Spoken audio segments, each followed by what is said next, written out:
Hello everybody, क्या हाल चाल हैं आपके? अच्छे हैं? चलिए, आज का टॉपिक बड़ा सिंपल सा है, active voice and passive voice. Topic बहुत आसान है, लेकिन जब मैंने यूट्यूब पर वीडियो देखी इसकी कुछ, तो पता नहीं उन्होंने इसे इतना कठिन बना दिया, इतना कठिन बना दिया, समझ में नहीं आ रहा था कुछ। पहले मैंने इस पे कभी वीडियो नहीं बनाया क्योंकि मुझे लगता था बहुत सिंपल है, हर कोई जानता है। लेकिन जब वीडियो देखी यूट्यूब पर तो मुझे लगा बनानी चाहिए भाई, थोड़ा सा आसान करने के लिए। चलिए शुरुआत करते हैं। सबसे पहला क्वेश्चन आता है, what is active voice and passive voice. आप लोग देख रहे होंगे कि वॉइस वर्ड जो है दोनों के साथ में है, active voice and passive voice. तो सबसे पहले हम वॉइस देखेंगे कि वॉइस क्या होता है। वॉइस का अगर डिक्शनरी मीनिंग देखा जाए तो वॉइस का मतलब होता है आवाज, लेकिन यहाँ आवाज से कोई लेना देना नहीं है। तो फिर वॉइस क्या है? तो देखिए, वॉइस क्या है? वर्ब की वह फॉर्म वॉइस कहलाती है। तो एक्चुअल में यहाँ जो वॉइस है वो वर्ब है।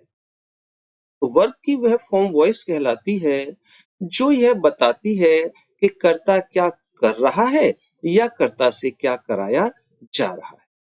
तो वर्ब की जिस फॉर्म से हमें यह पता चलेगा कि कर्ता क्या कर रहा है या हम कर्ता से क्या करवा रहे हैं, वो वर्ब की फॉर्म हमारी वॉइस कहलाएगी।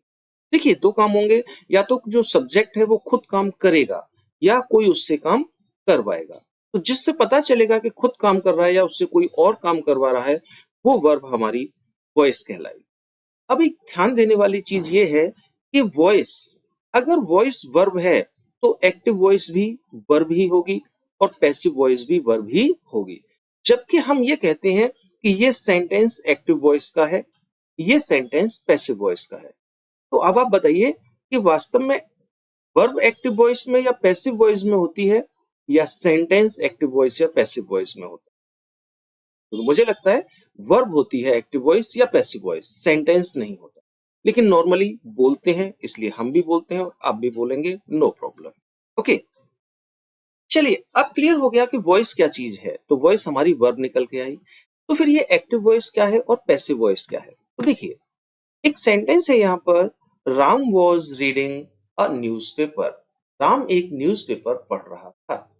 यहाँ सब्जेक्ट हमारा राम है, और अगर ध्यान से देखें तो हम सब्जेक्ट पर ज्यादा जोर दे रहे हैं। इस सेंटेंस में सब्जेक्ट हमारा मेन है, राम। और जिस सेंटेंस में सब्जेक्ट मेन होता है, मुख्य होता है, उस सेंटेंस की वर्ब को, वर्ब में हेल्पिंग वर्ब इंक्लूड होती है, तो वो भी तो हेल्पिंग वर्ब वर्ब है ना। हाँ, तो दोबारा से देखो कि जिस सेंटेंस में सब्जेक्ट मेन होता है, उस सेंटेंस की वर्ब को हम कहते हैं एक्टिव वॉइस।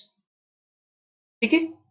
तो अगर कोई भी पूछे, बोले एक्टिव वॉइस किसे कहते हैं, बोले जिस सेंटेंस में सब्जेक्ट मेन होता है, उस सेंटेंस की वर्ब को हम एक्टिव वॉइस कहते हैं। फिर पैसिव वॉइस क्या है?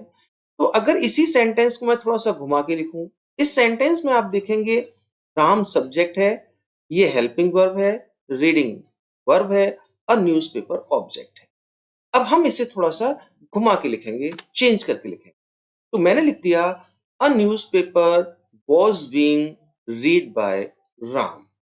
अब आप ध्यान से देखें तो इस सेंटेंस में जो ऑब्जेक्ट हुआ करता था, वो सबसे पहले आके सब्जेक्ट बन गया। ठीक है, तो सब्जेक्ट मेन हो गया। और अगर सेंटेंस में सब्जेक्ट मेन है, तो उस सेंटेंस की जो वर्ब होती है उसे हम कहते हैं पैसिव वॉइस। तो बड़ा सिंपल सा है कि एक्टिव वॉइस क्या है, कि जिस सेंटेंस में सब्जेक्ट मेन होता है, उस सेंटेंस की वर्ब को एक्टिव वॉइस कहते हैं। और जिस सेंटेंस में ऑब्जेक्ट मेन हो जाता है, उस सेंटेंस की वर्ब को हम पैसिव वॉइस कहते हैं। तो कोई भी पूछे, बता दीजिए, बोले एक्टिव वॉइस किसे कहते हैं? बोले अगर सब्जेक्ट मेन है तो वर्ब एक्टिव वॉइस होगी, और अगर ऑब्जेक्ट मेन है तो वर्ब पैसिव वॉइस होगी। ओके, चलिए, ये तो हो गया हमारा इंट्रोडक्शन। अब हम एक बार में सीधे सीधे रूल्स देखेंगे कि रूल्स क्या है, और बहुत सिंपल से हैं। चलिए, सबसे पहले रूल्स देख लेते हैं। नंबर वन, ऑब्जेक्ट को सब्जेक्ट बनाते हैं। सबसे पहले हम सेंटेंस में से ऑब्जेक्ट को निकालेंगे और उसे हम बना देंगे सब्जेक्ट। ठीक है? सेकंड, दिए गए सेंटेंस के टेंस के अनुसार हेल्पिंग वर्ब लगाते हैं। अब जो भी हमने में सेंटेंस दिया जाएगा, उसका जो भी टेंस होगा, उसके अकॉर्डिंग हेल्पिंग वर्ब लगेगी। अब किस टेंस में कौन सी हेल्पिंग वर्ब लगेगी, तो वो देखते हैं। प्रेजेंट इंडेफिनिट में पैसिव बनाते समय इज, आर, एम लगाते हैं। प्रेजेंट कॉन्टिन्यूअस में इज, आर, एम के साथ बीइंग यानी कि is being, are being, am being लगाते हैं। और प्रेजेंट परफेक्ट में हैज और हैव के साथ बीन यानी कि हैज बीन, हैव बीन लगाते हैं। अब नंबर आएगा परफेक्ट कॉन्टिन्यूअस का। तो परफेक्ट कॉन्टिन्यूअस पैसिव में चेंज नहीं होता और तीनों में से कोई सा भी नहीं होता, ना प्रेजेंट परफेक्ट कॉन्टिन्यूअस, न पास्ट परफेक्ट कॉन्टिन्यूअस, न future perfect continuous.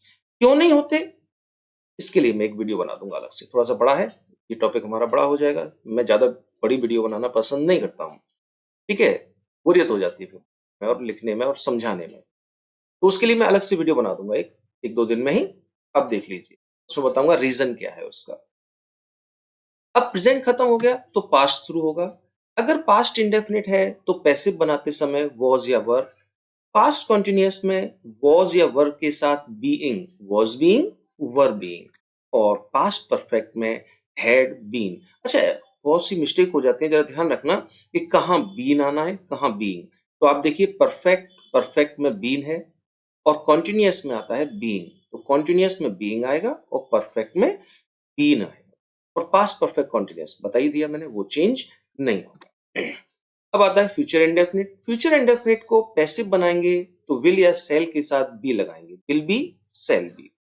Future continuous भी पैसिव में चेंज नहीं होता है, तो बचा फ्यूचर परफेक्ट, तो विल और सेल के साथ have been, will have been, shall have. तो इस तरह से 12 में से कुल मिला के हमारे जो है 4 टेंस निकल जाते हैं, 3 परफेक्ट कंटिन्यूअस और एक फ्यूचर कंटिन्यूअस। वो उनका पैसिव नहीं बनता, बाकी सबके पैसिव चेंज हो। ओके, टेंस के बाद नंबर आता है हमारा मॉडल ऑक्सिलरी। तो सबसे पहले ये चीज आती है कि ये ऑक्सिलरी क्या चीज है। जानते हैं आप लोग ऑक्सिलरी क्या होता है? ऑक्सिलरी कोई नई चीज नहीं है, नाम नया है केवल। आप ऑक्सिलरी कह लो, आप हेल्पिंग वर्ब कह लो, या हिंदी में सहायक क्रिया कह लो, एक ही चीज होती है। तो जो ऑक्सिलरी है वो हमारी हेल्पिंग वर्ब ही होती है। अब मॉडल ऑक्सिलरी कौन कौन सी हैं? तो मॉडल ऑक्सिलरी होती हैं can, could, would, should, may, might, must और टू, यूज टू, नीड और डेयर। ये हमारी मॉडल ऑक्सिलरी कहलाती है। अच्छा, चलिए देखिए ऑक्सिलरी क्या होता है, हेल्पिंग वर्ब, तो ये हेल्पिंग वर्ब है। अच्छा, हेल्पिंग वर्ब तो ये भी है हमारी सारी की सारी, है कि नहीं है? तो इनको क्या कहते हैं हम? इनको कहते हैं हम प्राइमरी एक्सिलरी। अच्छा, ये प्राइमरी हैं, ये मॉडल हैं, तो इनको डिवाइड क्यों किया मालूम है आपको? बताऊं? चलिए बताऊंगा, लेकिन पहले इसे देख लो कि मॉडल ऑक्सिलरी के साथ अगर पैसिव वॉइस बनाना है आपको तो कुछ नहीं करना, जो भी मॉडल ऑक्सिलरी आई हो उसके साथ आपको बी लगाना है पैसिव बनाते समय। कैन आए तो कैन बी, कुड आए तो कुड बी, वुड आए तो वुड बी, शुड आए तो शुड बी, मे आए तो मे बी, माइट आए तो माइट बी। इस तरह से आपको सबके साथ बी ही लगाना है। ओके, चलिए अब बात थी कि ये प्राइमरी एक्सिलरी हैं और ये मॉडल ऑक्सिलरी है। ऑक्सिलरी का मतलब हेल्पिंग वर्ब, ये भी हेल्पिंग वर्ब है और ये भी हेल्पिंग वर्ब है। तो इनको दो पार्ट में डिवाइड क्यों किया, अलग अलग क्यों बांटा, अलग अलग इसका क्लासिफिकेशन क्यों हुआ? तो देखिए प्राइमरी एक्सिलरी और मॉडल ऑक्सिलरी। प्राइमरी ये होती है is, are, am, was, were, do, does, जो हम टेंसों में यूज करते हैं, do, does, will, shall, has, have, ठीक है ना? और ये मॉडल ऑक्सिलरी है। अब डिफरेंस देखिएगा, primary axillary, he can, he is sleeping, वह सो रहा है। मॉडल में लगाएंगे तो ही कैन स्लीप, मैंने लिख दिया वो सो सकता है। एक सेंटेंस और, they are sleeping, primary auxiliary are, modal में दे कैन स्लीप। अब यहां देखिए, यहां सब्जेक्ट है मेरा ही, सिंगुलर है, उसके साथ मैंने इज यूज किया। ये मेरा प्लूरल है और इसके साथ मैंने आर। बताइए क्या मैं ही के साथ आर यूज कर सकता हूं? ही आर स्लीपिंग, नहीं, गलत है। और दे के साथ इज यूज कर सकता हूं, दे इज स्लीपिंग, नहीं। तो ये वो हेल्पिंग वर्ब है हमारी, वो ऑक्सिलरी हैं जो सब्जेक्ट सिंगुलर और प्लूरल के अकॉर्डिंग चेंज हो जाए, वो हमारी प्राइमरी ऑक्सिलरी है।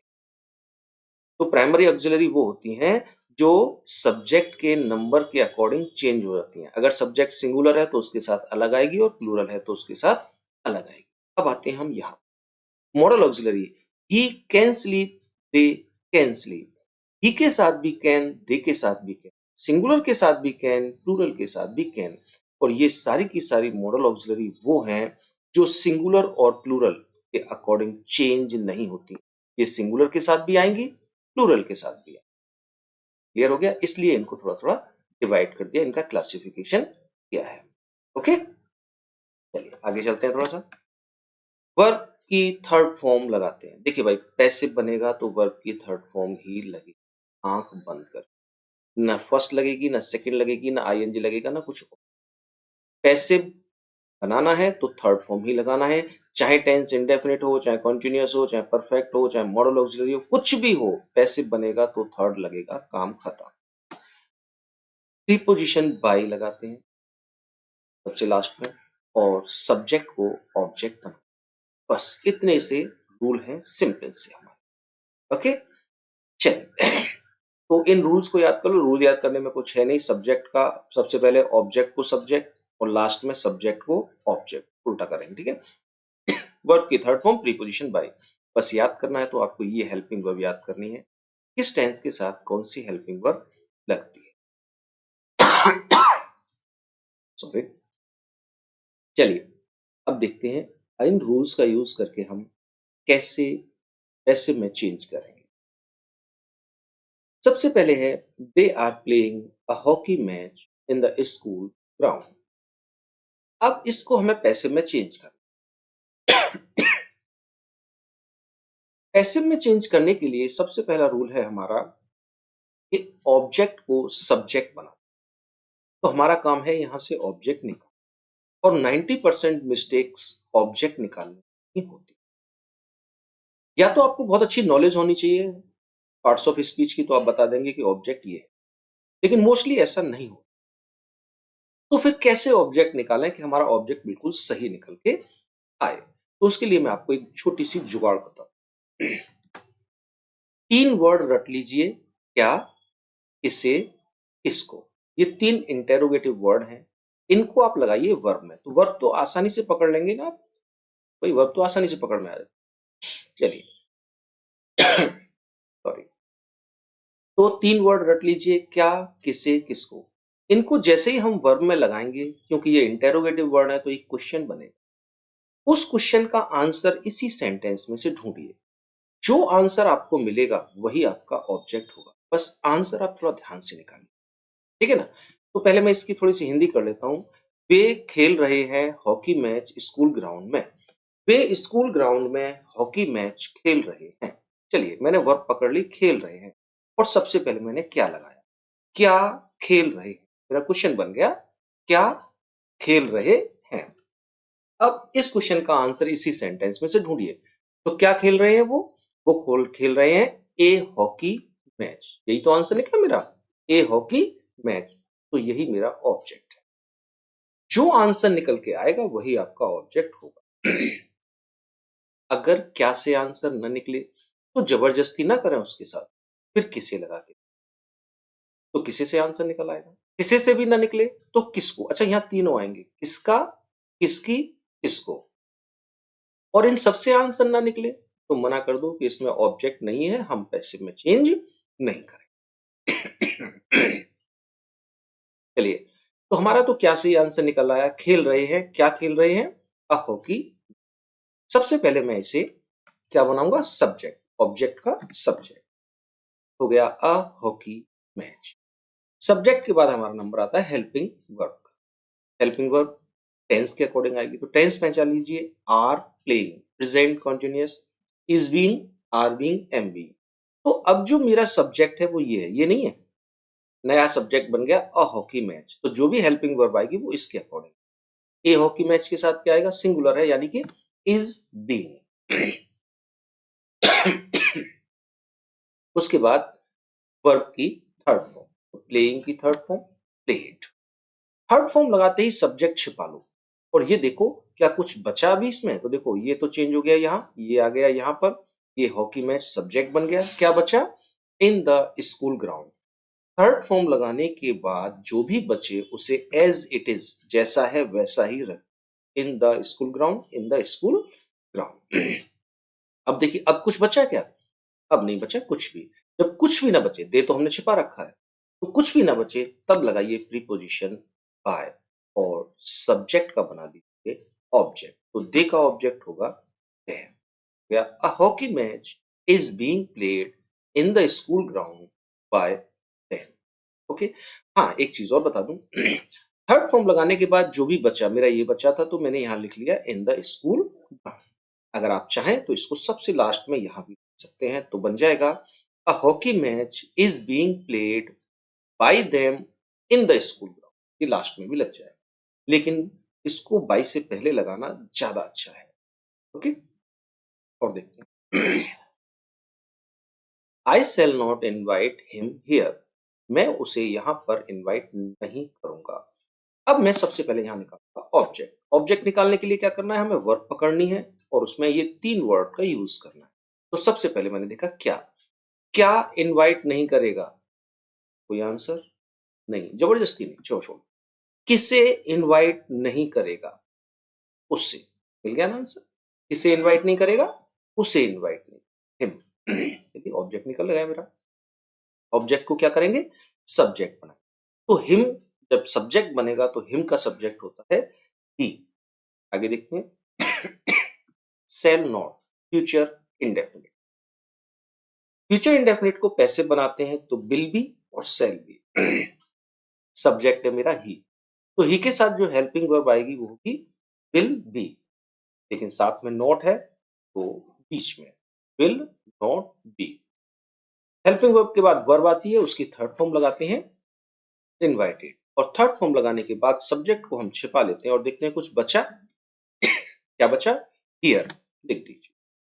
और अब देखिए कुछ बचा, नहीं बचा, और जब कुछ भी ना बचे तो लगा दीजिए बाय और सब्जेक्ट का बना दीजिए ऑब्जेक्ट। सब्जेक्ट आई, आई को इधर बनाएंगे तो बन जाएगा मी। तो हो गया he will not be invited here bye. Okay.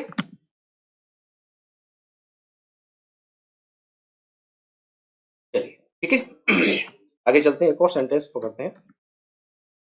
He invented a new swing machine in 1990। उस हमने आविष्कार किया एक नई सिलाई की मशीन का 1990। चलिए ऑब्जेक्ट निकालेंगे सबसे पहले। वर्ब पकड़ लीजिए, आविष्कार किया, इन्वेंट किया।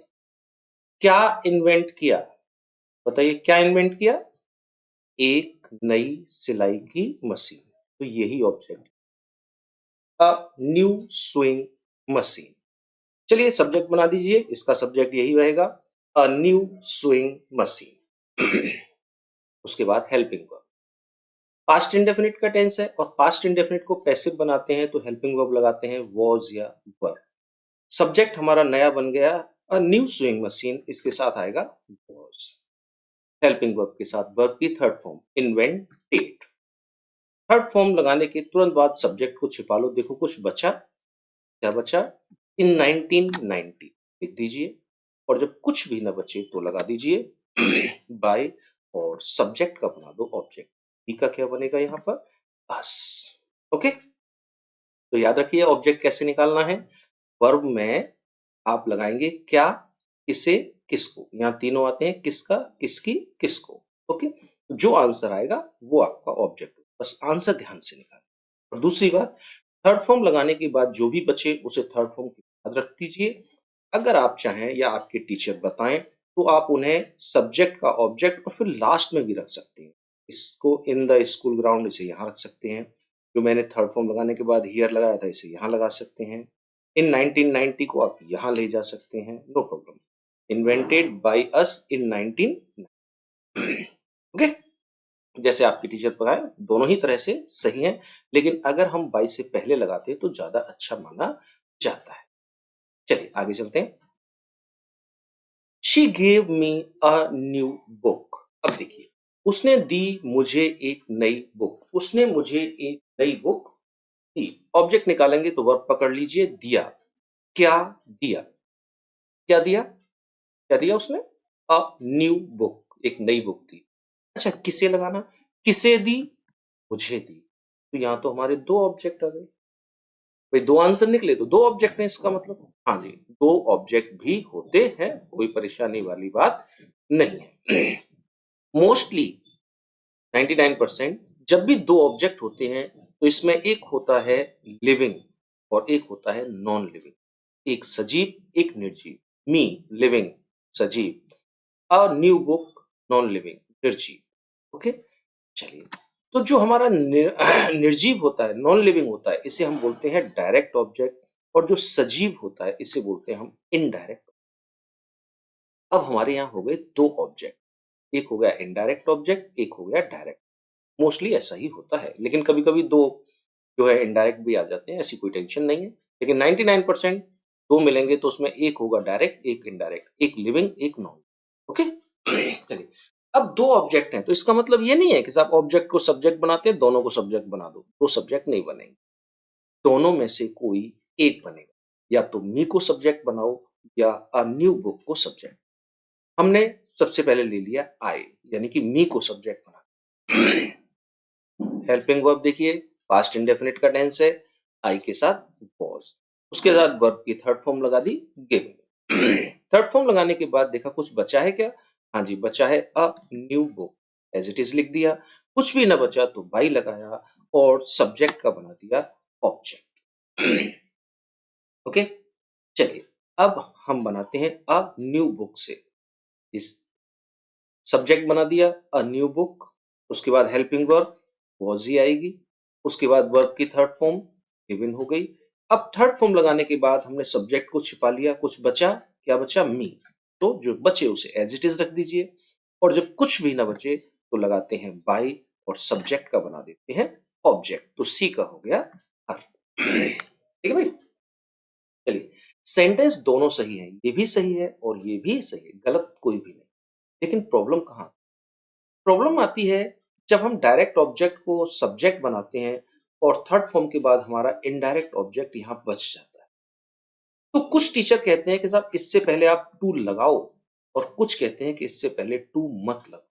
तो यहां थोड़ा सा हो जाता है कंफ्यूजन, बहस हो जाती है बेवजह की। तो उस बहस से बचने का सबसे आसान तरीका यह है कि जब भी आपको डायरेक्ट ऑब्जेक्ट और इनडायरेक्ट ऑब्जेक्ट मिले तो आप इनडायरेक्ट ऑब्जेक्ट को सब्जेक्ट बना दो फटाक से, और यहां बचेगा डायरेक्ट, डायरेक्ट के साथ कभी टू नहीं लगेगा, नो प्रॉब्लम, ये सब जान। तो इस टेंशन से बचने के लिए कि टू लगेगा या नहीं लगेगा, उससे बचने का आसान सा तरीका यही होता है कि आप इनडायरेक्ट ऑब्जेक्ट से सेंटेंस बनाएं। और जितने भी अच्छे राइटर हैं, वार्न मार्टिन वगैरह, वो जब भी दो ऑब्जेक्ट मिलेंगे तो मोस्टली इनडायरेक्ट ऑब्जेक्ट का ही यूज करेंगे, वो कभी भी डायरेक्ट ऑब्जेक्ट का यूज करते ही नहीं। तो मेरी पर्सनल सलाह आपको यही है कि इनडायरेक्ट ऑब्जेक्ट से ही बनाइए, डायरेक्ट ऑब्जेक्ट से मत बनाइए, ताकि इसका कोई कंफ्यूजन। एक और देख लेते हैं। Teacher does not provide her notes, teacher उसको नोट्स प्रोवाइड नहीं करते। चलिए साहब, वर्ब पकड़ ली, प्रोवाइड करते। तो क्या क्या प्रोवाइड नहीं करते हैं? क्या प्रोवाइड नहीं करते? हर, ओ सॉरी, हर नोट्स, अच्छा उसे नोट्स, सॉरी, टीचर उसे नोट्स प्रोवाइड नहीं करते। प्रोवाइड नहीं करते, क्या प्रोवाइड नहीं करते? तो नोट्स आएगा, नोट्स प्रोवाइड नहीं करते। किसे प्रोवाइड नहीं करते? तो हर, उसे प्रोवाइड नहीं, ये गलती होगी, ये पहले आ गया ये बाद में आ गया। तो यहाँ भी हमारे पास दो ऑब्जेक्ट हैं, प्रोवाइड नहीं करते क्या? नोट्स, किसे? उसे, दो ऑब्जेक्ट हो गए। वही है, एक होता है हमारा डायरेक्ट और एक होता है हमारा इनडायरेक्ट। चलिए, हम हमेशा इनडायरेक्ट से बनाएंगे, हर को इधर ले आइएगा, शी हो गया। उसके बाद प्रेजेंट इंडेफिनिट का टेंस है इज, आर एम पैसिव बनाते समय सी के साथ इज आएगा, इज, और साथ में वर्ब की लगाएंगे third form provided. Third form लगाते ही सब्जेक्ट को छिपा लेते हैं और देखते हैं कुछ बचा क्या? क्या बचा? नोट्स, लिख दिया। अब कुछ बचा? नहीं बचा, तो लगाएंगे बाय और सब्जेक्ट का बना देंगे ऑब्जेक्ट। टीचर का ऑब्जेक्ट टीचर ही, मैंने यहाँ द लगा दिया, जबकि यहाँ द है नहीं, तो इसको आप हटा दें ना। द हो तो लगाइए, नहीं हो तो मत लगाइए। चलिए, अब नोट्स से भी बना सकते हैं आपसे।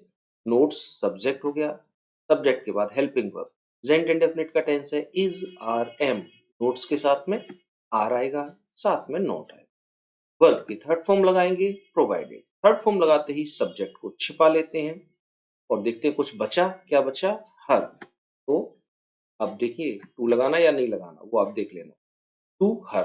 बहुत से कहते हैं लगाओ, बहुत से कहते हैं हटाओ, जो भी हो। अब कुछ बचा नहीं बचा, बाई लगाएंगे और सब्जेक्ट का बना देंगे ऑब्जेक्ट टीचर। ओके। तो जब भी दो ऑब्जेक्ट निकले, इसमें एक डायरेक्ट हो और एक इनडायरेक्ट हो, तो आप इनडायरेक्ट से बनाइए, यानी कि लिविंग से बनाइए, नॉन लिविंग का यूज ना करें, जिससे कि ये टू वाला कंफ्यूजन दूर रहे आपसे। ओके, चलिए आगे चलते हैं। अब थोड़ा सा एक और, he send a gift to me, उसने भेजा एक गिफ्ट मुझे, उसने मुझे एक गिफ्ट भेजा। अब ध्यान से देखना जरा, भेजा, क्या भेजा, क्या भेजा, एक गिफ्ट भेजा। तो आगे भेजा, क्या भेजा, एक गिफ्ट, अ गिफ्ट। अच्छा, किसे भेजा, मी, मुझे भेजा।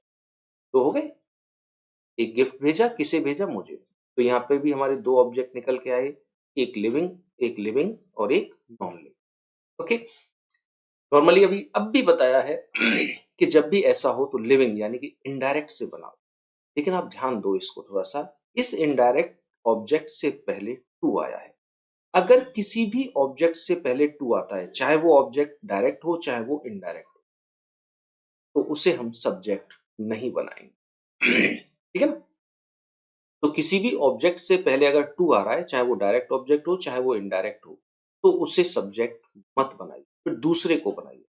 तो अब हम यहाँ जो सब्जेक्ट लेंगे वो ए गिफ्ट, तो हमारा हो जाएगा ए गिफ्ट्स। सेंटेंस हो गया, पास्ट का टेंस है, हेल्पिंग वर्ब वॉज लग गई, वर्ब की थर्ड फॉर्म। थर्ड फॉर्म लगाने के बाद सब्जेक्ट छिपाया, कुछ बचा, क्या बचा, टू मी बचा। तो अब देखो यहाँ टू मी बचा है, इसलिए टू मी ही लिखेंगे। अब ये नहीं करेंगे टू हटा भी सकते हैं तो हटा दो, नहीं नहीं, इसमें आया है तो यहाँ लिखना पड़ेगा। अब कुछ नहीं बचा तो बाई लगा दिया और सब्जेक्ट का क्या ऑब्जेक्ट है, तो हो गया a gift was send to me by him. तो ध्यान रखिए, किसी भी ऑब्जेक्ट से पहले, चाहे वो डायरेक्ट हो चाहे वो इनडायरेक्ट, चाहे वो लिविंग हो चाहे वो नॉन लिविंग, अगर उससे पहले टू आया है तो उसे कभी सब्जेक्ट मत बनाना। ओके, चलिए क्यों नहीं बनाते ये भी देख लो, बता देता हूं। ये सेंटेंस दो तरह से लिखा जा सकता है, he sent a gift to me और he sent me a gift. तो मी को यहां, मी ए गिफ्ट। देखो, जो ऑब्जेक्ट वर्ब के पास होता है उस पर हम एम्फेसाइज करते हैं, यानी कि उस पर हम ज्यादा जोर देते हैं। तो यहाँ जो जोर दे रहे हैं वो हम गिफ्ट पे दे रहे हैं, ना कि मी पर दे रहे हैं। ठीक है ना। और अगर मी को मैं यहां लगा दूं, सेंट मी अ गिफ्ट, तो इसका मतलब है मी पर जोर दे रहे हैं, गिफ्ट पर जोर। तो जिस पर हम ऑब्जेक्ट, जिस ऑब्जेक्ट पर हम जोर दे रहे हैं उसी को हम सब्जेक्ट बना लेंगे। So simple. ठीक है ना भाई, ही सेंट अ गिफ्ट मी, उसने एक गिफ्ट भेजा मुझे, एक गिफ्ट भेजा मुझे, गिफ्ट पर ज्यादा जोर है। उसने मुझे गिफ्ट भेजा, तो मुझे पर ज्यादा जोर है, तो उसने मुझे भेजा है भाई। ओके। तो इसलिए नॉर्मली होता है, जिस ऑब्जेक्ट पर हम ज्यादा एम्फेसाइज करते हैं, ज्यादा जोर देते हैं, उसी को हम subject. I met an old man yesterday, कल मैं एक बूढ़े आदमी से मिला। चलिए साहब, ऑब्जेक्ट निकालेंगे तो वर्ब को पकड़ लीजिए और क्या लगा दीजिए, मिला। क्या मिला, कोई आंसर आया, जबरदस्ती ना करें, नहीं आया छोड़ दीजिए। किसे मिला, अब आंसर आ गया, एन ओल्ड मैन। चलिए डायरेक्ट बनाएंगे फटाफट, जल्दी जल्दी, है ना। तो एन ओल्ड मैन को हमने सब्जेक्ट बना दिए, एन ओल्ड। उसके बाद क्या करेंगे, हेल्पिंग वर्ब, पास्ट इंडेफिनिट का टेंस है, वॉज या वर्ब, एन ओल्ड मैन के साथ में वॉज और वर्ब की लगा देंगे third form met. Third form लगाते ही सब्जेक्ट छिपा लेते हैं और देखते हैं कुछ बचा, क्या बचा, यस्टरडे। तो नॉर्मली जो बचता है उसे हम लिखते हैं, लेकिन यस्टरडे, टुमारो और टुडे, यस्टरडे, टुमारो और टुडे वो सबसे लास्ट में लगाइए तो ज्यादा अच्छा है। ओके, तो इन तीन वर्ड को रख लीजिए, यस्टरडे, टुमारो, टुडे सबसे लास्ट में लगे। तो अब हम ये मान लेंगे यहाँ कुछ नहीं बचा। थर्ड फॉर्म लगाने के बाद सब्जेक्ट को छिपाया, क्या बचा, यस्टरडे, हम नहीं मान रहे उसे, तो हम मानेंगे कुछ नहीं बचा, तो लगा देंगे बाई और सब्जेक्ट का बना देंगे ऑब्जेक्ट मी और फिर लास्ट में लगा देंगे यस्टरडे। तो इस तरह से सेंटेंस हो जाएगा, an old man was met by me yesterday. तो याद रखें, यस्टरडे, टुमारो और टुडे, इन तीन को सबसे बाद में लगाने के लिए आप यहां भी लगा सकते हैं, गलत नहीं है। मेट यस्टरडे बाय मी, लेकिन ये सेंटेंस ज़्यादा अच्छा नहीं माना जाता और अच्छे राइटर्स इसको कभी यूज़ करते भी नहीं। Okay? I shell help you tomorrow, मैं तुम्हारी कल सहायता करूँगा। चलिए साहब वर्ब पकड़ लीजिए, सहायता करूँगा, क्या सहायता करूँगा? कोई आंसर आया? नहीं आया। किससे सहायता करूँगा? नहीं आया। किसकी सहायता करूँगा? इसमें तीनों आते हैं ना, किसका, किसकी, किसको। किसकी सहायता करूँगा? तुम्हारी। ऐसा निकला? तो इन 2 से नहीं निकला, यहाँ से। मोस्टली इन 2 से निकलता है और कभी-कभी यहाँ से आता है। चलिए तो सहायता करूँगा, किसकी सहायता करूँगा? तुम्हारी। सब्जेक्ट बना दीजिए यू, फ्यूचर का टेंस है। Will be, shall be, you के साथ विल बी। वर्ब की थर्ड फॉर्म।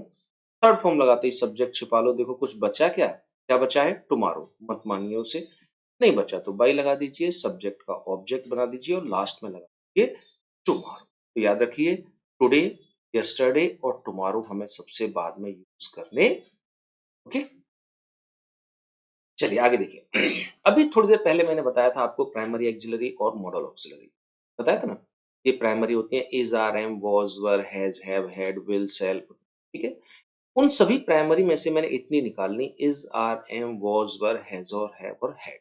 ओके, ये प्राइमरी है। लेकिन अगर मैं इनके आगे टू लगा दूं, are to, am to, was to, were to, has to, have to, had to, तो ये प्राइमरी भी मॉडल ऑक्सिलरी बन जाती है। Is to, are to, am to, was to, were to, has to, have to, had to, अब ये model हो गई।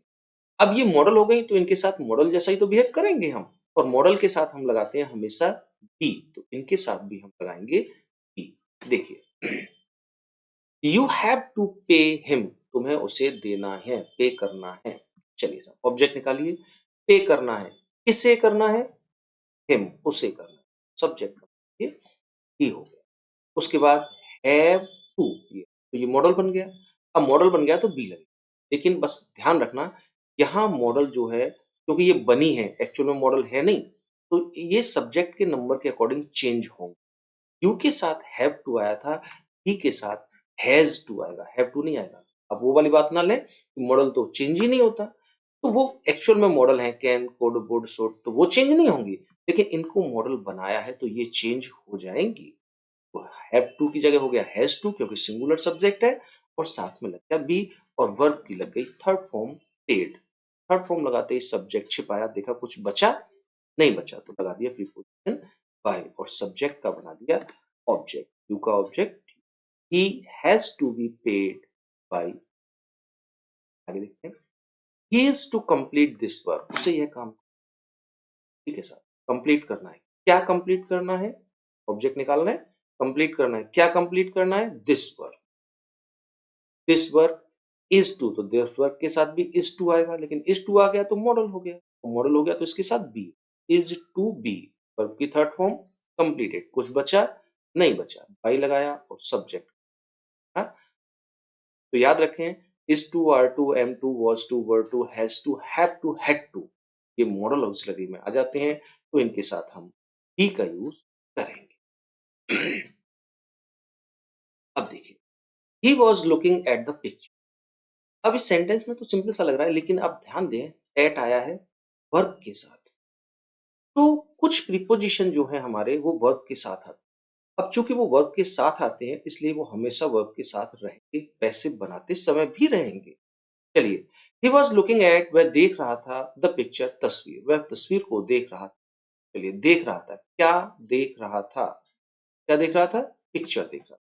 सब्जेक्ट बना दिया द।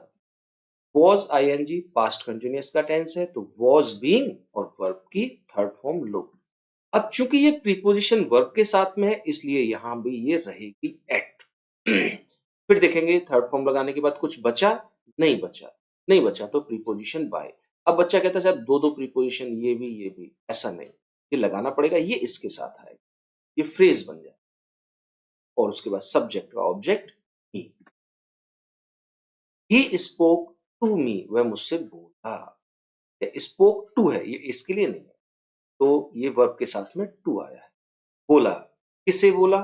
मुझे बोला। या किसको बोला? मुझको बोला, उससे बात करी। आई पास्ट का टेंस है, वॉज वर्ब की थर्ड फॉर्म, स्पोकन टू। फिर कुछ बचा नहीं, फिर बाय, फिर बी का ऑब्जेक्ट है। They are laughing at me, अब यहाँ लाफिंग एट आया। वे मुझ पर हंस रहे हैं। हंस रहे हैं, किस पर हंस रहे हैं? हर, उस पर हंस रहे हैं, मुझ पर नहीं, सॉरी, हर, उस पे। तो इधर ले जाएंगे। She, present continuous, is being, verb की थर्ड फॉर्म, लाफ्ड एट, कुछ बचा नहीं, बाय, और दे का ऑब्जेक्ट हो गया she is being laughed at by them. Okay, तो ये कुछ सिंपल सिंपल से सेंटेंसेस थे जिनके हम पैसिव बनाते हैं, स्टार्टिंग में सिंपली सीखते हैं।